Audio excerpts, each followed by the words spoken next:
Anti-Semitism is really anti-God.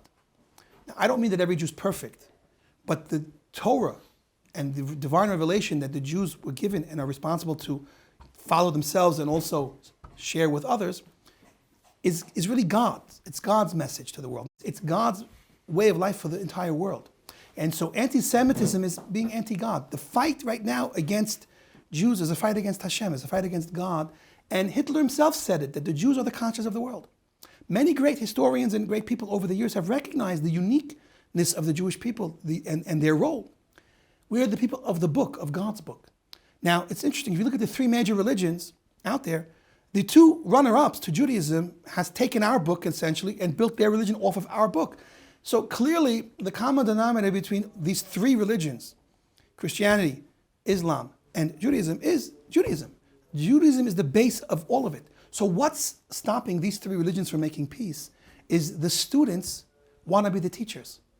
When students want to be teachers, so then, unfortunately, you have no teachers because you have students, in the role that's not their own.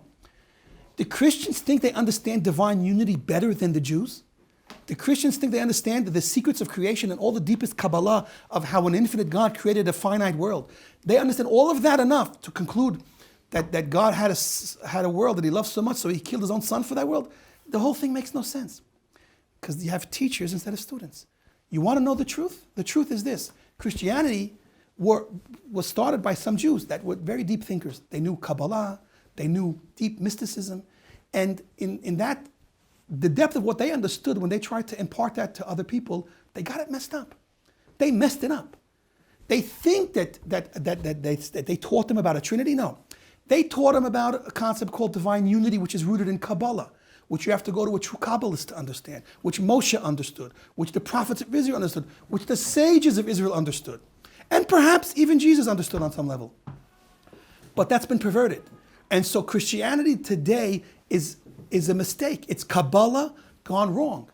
And it's the original teacher's fault. The original Jewish teachers that were the beginning pillars of the Christian movement taught them things that were too deep for them. And then they completely perverted it all and turned this whole story into a fairy tale with this Santa Claus coming down in a chimney to give you a make-believe story. That's what we have today in Christianity.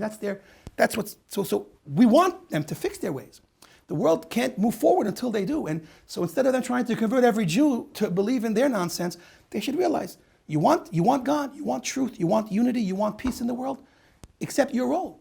Go to a good rabbi, Chabad's all over the world, go to your local Chabad rabbi, and he'll teach you all about divine unity, and all about the oneness of an infinite God that can be manifest in a finite world, and all about the divine spark within God's creations. He'll teach it all to you. Actually, join my channel. I'll try my best as well. But you don't have to. You got Chabad rabbis everywhere right now. Thank God, God put Chabad everywhere there's Coca-Cola, so the whole world can repent and do tshuva.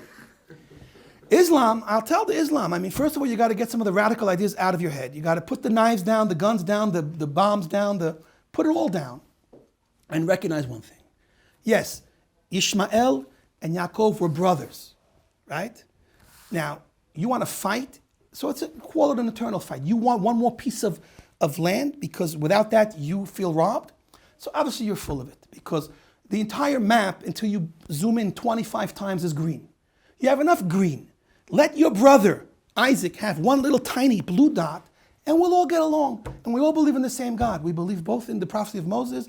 We believe in one God, Allah. My father, he should rest in peace, was from Egypt. He taught us about Allah all the time. We have one God. We are ultimately brothers.